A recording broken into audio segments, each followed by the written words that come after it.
Welcome to the CURES digital show and podcast where we explore the cutting edge of wellness. I'm Kara Sundlin. Happy Halloween, everyone.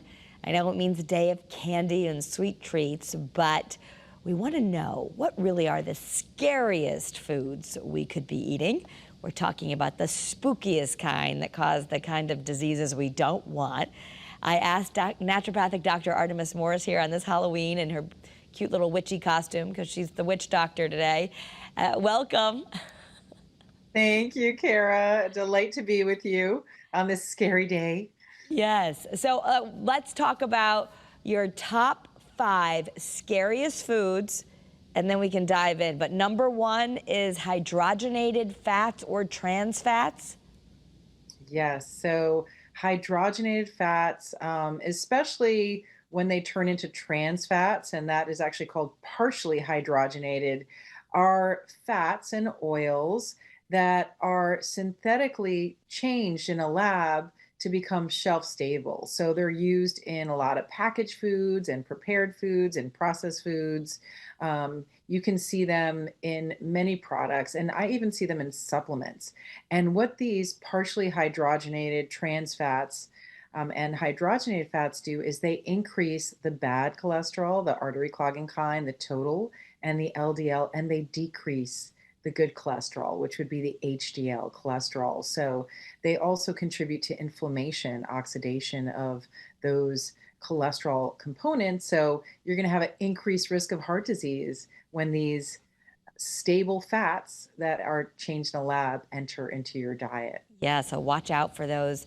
Will the label say hydrogenated fats on it or trans Yes, so the fats? label actually has to say it. And so, especially hydrogenated and partially hydrogenated, you know that those will definitely be a problem. And I have had people, I work with them, they have a great diet, and all of a sudden they get like a food bar that they want to start using, and it's full of hydrogenated and partially hydrogenated fats. So that would have totally thwarted our efforts. So, really checking out those ingredients labels are really important. Number 2 on the scariest foods that we should not eat, high fructose corn syrup. Yes, I'm sure many of us have heard of this. It's actually a sugar, a sweetener produced in the lab. And our body doesn't know what to do with this high fructose product. It's actually derived from corn. Corn syrups are also equally as scary. But what you'll find is that these particular products, they're not processed like regular sugars. And so they have to go through our fat cells. In particular, they can be stored in the liver, and it really creates inflammation. So, fatty liver disease, inflammation. So, these sugars absolutely contribute to high triglycerides, high blood sugar, and it doesn't actually make us crave less, but it can make us crave Crave more. unhealthy foods as well.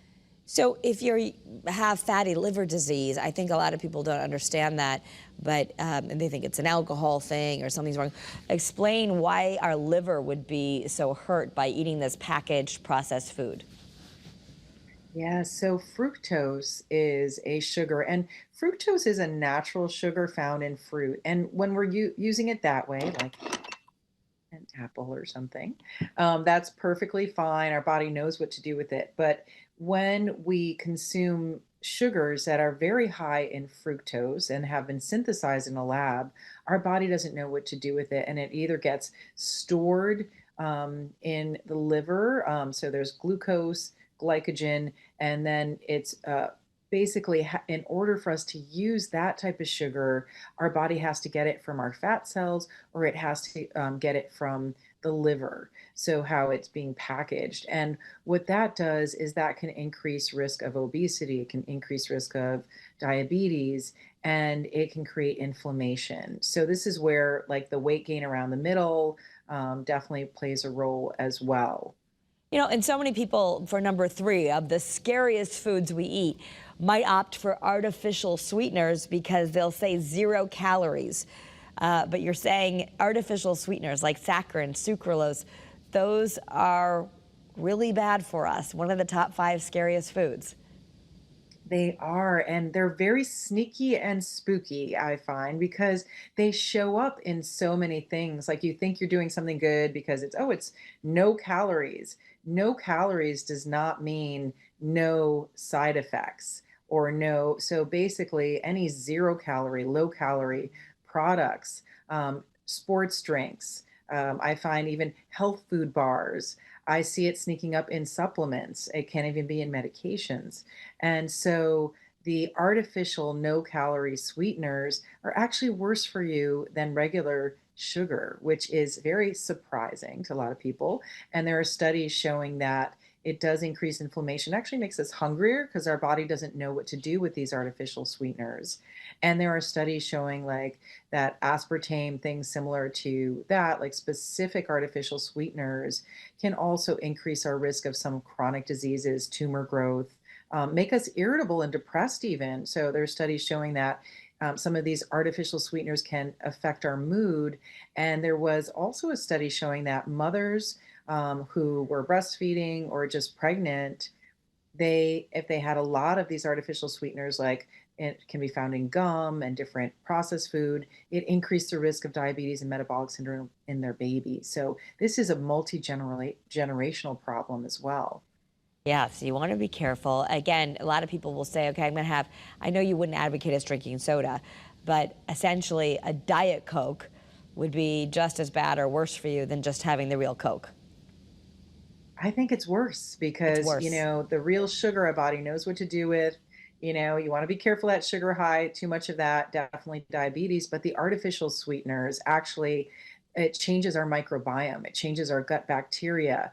And that also increases our risk of irritable bowel syndrome, digestive disorders, inflammation, and makes us crave more. They've done animal studies that shows that those artificial sweeteners actually make us want to eat more as well. So it's actually worse. Okay, so artificial food coloring, and that's in everything. You go to birthday parties for kids, and they've got the candies, and they've got the pretty colored cupcakes, but anything from blue number 1 to red number 40 to yellow number 5, which I see a lot of times in the Spanish rice that you might purchase. Why are they so bad and scary? Yes. One thing about these is they sneak into things like even like chicken broth and some yogurts, right, Kara? It's really amazing once you start reading the labels. But the artificial colors, and I'm sure we're going to see a lot of them tonight for Halloween, they make things pretty, but it's not so pretty in your system because the artificial coloring agents can lead to headaches. Especially migraines. This is a big one when I have my patients remove the artificial colors and flavors. A lot of times, those headaches, those migraines they've had for years go away. Mm. So it also increases risk of hives and asthma. A lot of kids can be allergic or sensitive to these products, and there are studies linking the artificial coloring agents to attention deficit disorder, hyperactivity syndrome. There was actually a study in Australia that found once these were eliminated from the diet of kids, 75% of the kids got better. So it can really play a role. And sugar hasn't been shown to lead to the hyperactivity as much as these artificial colors have. Yeah, so there's, I guess in moderation, I don't know if you would say in moderation or never eat this, but if you're going out to a birthday cake and all those colors, unless you got it from a place like Whole Foods, it probably has these artificial colors in it. Or a lot of times around the holidays, people are using food colorings instead, which I have noticed. I think the artificial stuff affects me, it affects my kids. So what do you do? Those are great points that you brought up, Kara, about like how much is too much. And this is where everyone's different. And, the hallmark of a really good integrative medicine physician is one that personalizes everything. So I would definitely personalize these recommendations based on your individual needs. But there are certain standards that have been set forth in terms of dosage, like how much is really too much. Everyone's different, but once in a while is fine. The biggest issue is when we see these products in our diet day to day to day. So you really want to do less than 10% of your diet or calories should be with any of these. And you don't want to do these products on a regular basis. So these are the once in a while, the birthday party, and there are natural dyes. Even beets have natural dyes. So natural dyes have traditionally come from the earth. And so there are natural dyes you can get out at certain stores as well. Yes, so I know there are some places who color with those and you have to look for them, but I know for some children, I've done here on Kara's Cures, I've interviewed several moms. One mom who wrote the Itchy Brain, which is a great book out there for kids who are struggling with ADHD, and she encouraged her kids to keep a food journal, and they really realized every time they had run number 40, they got very irritable and angry within an hour after. And so they made that connection. I think it's hard sometimes. You say, you can't have the Oreo, you can't have this, and we balance it. But if there's a way to connect that certain things are aggravating you, you might be less likely to eat them. That's brilliant. I'll definitely be checking that out and recommending that. Absolutely. Yeah, the food colors, the food additives, really important for mood. And, a lot of these scary products are working through our microbiome, the gut bacteria, Yeah. and that can play a big role in chronic disease of all kinds. So that's brilliant to keep a diary journal like we did for the program.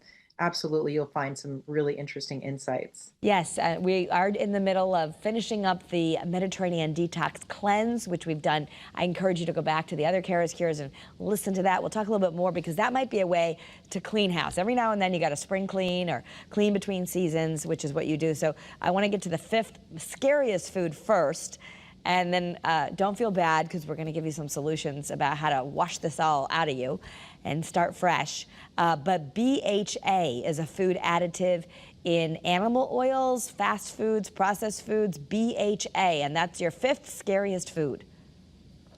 Yes, and I like it because it has a very long name. And when something has a very long and complex name, if we have to name something, that means it's probably synthesized in a lab. So this is butylated hydroxyanisole BHA. There's also BHT. This is a product that the American Toxicology Association said is likely to be named as a carcinogen soon, basically cancer causing product in certain amounts. And that's because there were animal studies showing that this particular antioxidant preservative, it's something that's put into a lot of products, especially like fast food. And you get a fast food burger or fast food something that's fast food, and they want to stabilize the fats and the oils in that product, then it's going to have this in it. And it's found in chewing gums. You'll be surprised to start looking at the label and see how many products have this in it. And not only has it been shown to have cancer causing properties in animal studies and maybe soon to be labeled as a human carcinogen, but it can have some hormone effects. And many of these products that we've talked about, there's research indicating that it not only disrupts your risk of diabetes and heart disease and affects your moods, but many of these products also, once they affect our fat cells, which are hormone signalers, that can also affect our ability to lose weight and affect our hormones and our whole endocrine system. So Yeah, we more don't to want come on that. that research. We don't want that. So I'm just going to go over in case you're losing track. We've got the five scariest foods: hydrogenated fats or trans fats, no to those; high fructose corn syrup; artificial sweeteners; artificial food colors; and BHA, butylated what is it? Hydroxyanisole. I had to practice that one a few times myself. Okay. So will it say BHA on the ingredients? What will it say?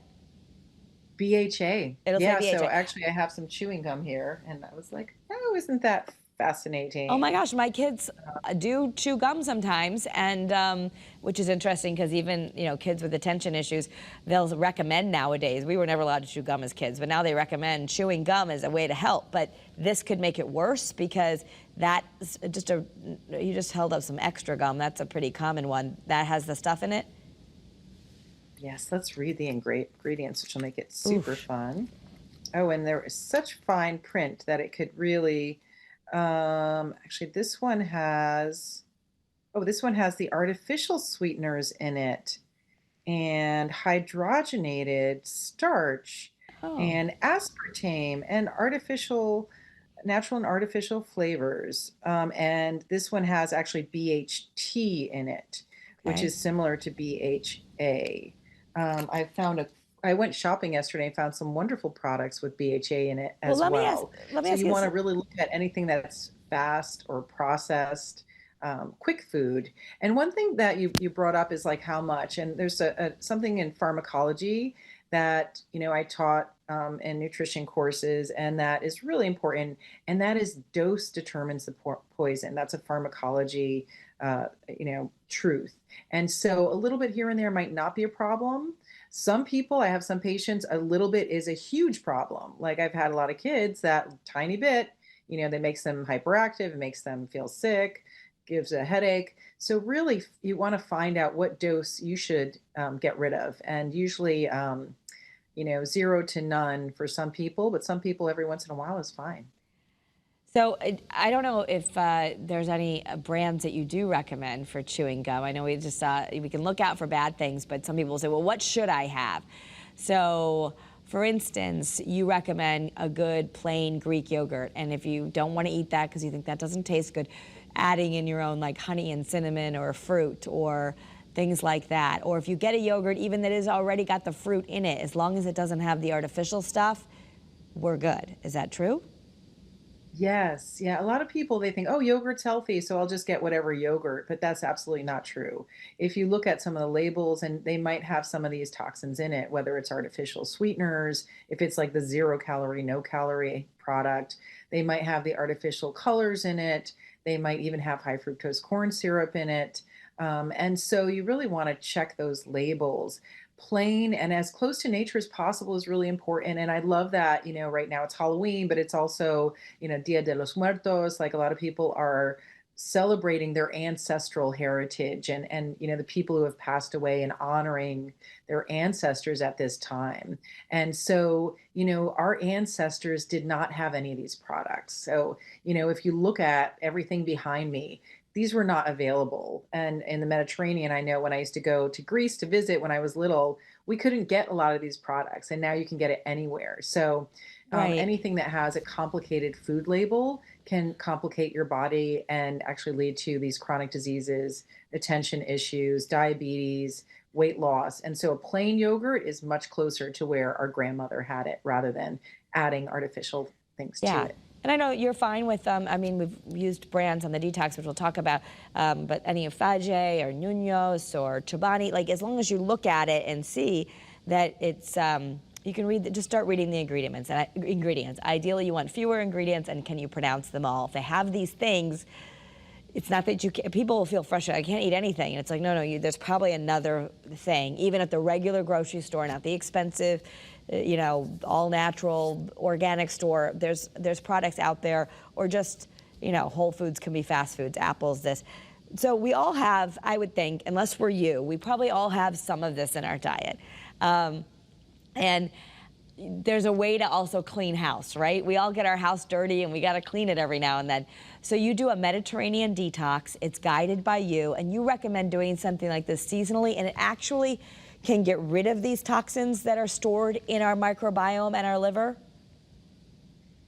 Yeah, so what we want to think about, and I've so enjoy doing this with you and Scott, and having, such great people on. And Yeah. so because we're exposed to thousands of toxins every day, and many of them from our food system. So these are only top 5. There are hundreds of things like we could have talked about, but we have limited time today. So with these toxins in our food, in our environment, there are endocrine disrupting toxins found in our waters, like PFAS. There's so many toxins that we're exposed to from so many places, that a seasonal detox is recommended in order to reduce our toxic burden. So some people have a higher level than others. Some people can't metabolize things as well because maybe their liver's not working well, or maybe they, if you have a lot of fat cells that are kind of have a lot of inflammation, then it's harder to process certain toxins. If you don't have enough B vitamins or certain nutrients, or your bowels aren't moving, then you're going to end up getting a higher toxic burden. So what we do seasonally at Artemis Wellness Center, we have a Mediterranean detox program, and it's moderated by a wonderful functional nutritionist that has joined us, Ileana Cerna. And so what we do is it's takes the best of the Mediterranean diet, which is the most scientifically proven diet to reduce risk of chronic diseases, diabetes, heart disease, even helps with polycystic ovarian syndrome, reduce the risk of cancer, the list is really long. And so I've taken that and combined it with an anti-inflammatory detox diet. So this is one I've used, and I learned about it in med school from Dr. Ellen Gaby over 20 years ago. And it's been really shown to help with even inflammatory gut issues and to decrease the inflammation and to clear out a lot of these toxins found in our food. So we educate a lot on these toxins in the program. So if we clear everything out, it's weed and seed. So in this, for instance, what you do, I think it's very doable. I'm just wrapping up now. I started a little bit late, but I even got through it because I've been on a cold and I haven't. It's not like you can't eat. You know, we're just eating good quality olive oil, vegetables, salmon. But we're gluten-free, dairy-free, sugar-free. So essentially, weed and seed. For this 8 days, we take the bad out. You give us good things. There's these shakes that we take, and there's probiotics, and that's super important. So even if you're listening to this and thinking, what can I do? If you do something for a period of 8 days, 10 days, whatever, even something, whatever you're willing to do, of no sugar, at least. Maybe you do a sugar cleanse. And then no processed food. I mean, I remember the first naturopathic doctor I met with when I was getting migraines in my 20s, and I didn't really know anything about food. It was considered healthy to have a bagel and cream cheese and fat-free yogurt. Like, that was what you did when I was in college. That meant you were being healthy. But he basically said, eat, clean for, let's say you do it a week, and then you start giving the probiotics. Your body will turn around, and you can really clean house and start fresh. Yeah, as you've seen, like we have some amazing clinical results that we're getting. And, we've been doing it for a year. And so, weight loss is one, getting rid of headaches, helping to shift irritable bowel issues, helping with chronic pain, helping with energy, hormone changes. Like our body wants to heal. We kind of forget that like our body is with something called vital force, which we talk about a lot in naturopathic medicine. It's like if we give our body what it needs, then it will serve us well. And so the problem is that we have been giving our body and exposed to things that create a lot of problems, create a lot of inflammation. Inflammation is the cause of chronic disease, heart disease, diabetes, cancer, you name it, fatty liver disease, like the hormone issues. So when we take at 8 days to start, and at 8 days, it's a jump start to lifelong healing. And so it's not that hard to do, as you've seen. And Yeah, we it's not have bad. specific products, homeopathic detox drops, specific shakes that help with it. But the idea is to make it a jump start for lifelong healing. Right, and then you get used to what I find is when you go that 8 days without sugar, and not that I'm eating, candy bars all the time, but I do have a sweet tooth, that you don't crave it. Like I had the shake this morning, and I'm 1 o'clock. I can't believe it, but I'm not hungry yet. And that's not me. I'm someone who eats like every 3 hours. I tend to run a little low on the blood sugar. So it's a rebalance. It's a good way to jumpstart, and then you can kind of keep eating healthy because you've hopefully learned some habits. And if you didn't, well, after you start feeling yourself clogged up again, you do something like this again to kind of clean yourself out. Is that right? Yes, and that's why we do it seasonally, and I recommend it seasonally because it gives you another chance. Like if you fall off the wagon, you can get right back on. And one thing we don't want to do on these programs is because it's a Mediterranean detox program, beating yourself up about what you're eating will not help, because sometimes food is armor for us. And so you really want to just educate. So this is about educating yourself. And today's program on the 5 scariest foods, I think this is the information. I'm so grateful that you're getting it out and helping to get it out about, really understanding what we're putting in our bodies. And just even clearing out sugar can play a huge role in your risk of chronic disease in the future. So, yeah, it's really about educating yourself and seeing how you feel. I think it's really valuable when you take something out. Like I remember the first time I did this as part of my medical education in functional and integrative nutrition was I noticed how gluten made me feel tired. And Yes. someone could have told me that, but when you feel it yourself, it's very powerful. Yes, same thing happens. I used to have a bowl of pasta when I have to do the morning show to make myself fall asleep sooner. Sometimes you can use it that way. Let me ask you one question. I know we're getting to the end of our time. Real quick, I've had viewers write in and ask me, what about stevia? I thought stevia was healthy. Yes, so stevia is derived from a plant. So when we think about what's a good whole foods diet, Mediterranean diet is a whole foods diet. It's our grandparents and great grandparents' diet. So stevia is a plant and it is naturally sweet. And so you can literally grow the plant and put a little in, or you can use stevia as a very, it's allowed, it's a healthy, natural sugar substitute. And the only thing you have to be careful of is name brands of stevia have taken it and coupled it with a toxic sugar like maltodextrin. So really be careful when you're using like a stevia product that it's just stevia, and that would be fine. It actually has not been shown to increase blood sugar. So stevia is fine. Honey is fine, especially raw honey, great for allergies. You can have monk fruit. You can have some of the natural sugars found in foods. Okay. Okay. So there you go. Stevia is okay, not if it's with the ugly sister of maltodextrin.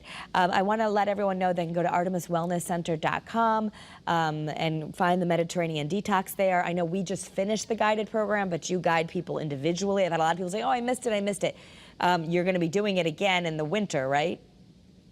Yes, so our next date is January 21st. January 21st. And Okay. Ileana, my functional nutritionist, and I'm available for consults if someone needs a consult in the meantime. But I'm hoping you guys come join us Yeah. in the winter and let's all start feeling better. I'm feeling very good right now. Maybe I can just keep eating this way until January 21st and I won't even need to keep doing it, but we'll see. There's a lot of holidays in there. Dr. Artemis Morris, thank you so much. Again, ArtemisWellnessCenter.com, just named best holistic weight loss center in Connecticut, and also many awards for being best naturopathic doctor. So thank you for sharing your wisdom on the 5 scariest foods. Thank you so much, Kara, and blessings to you. Happy Halloween. All right, everyone, and if you want more information on the cutting edge of wellness, continue to go back and listen to other CURES episodes. And if you like this content, it's helping you and your family, please share it with your friends. You can also follow me on social media at Kara Sundlin. Have a great day and be well.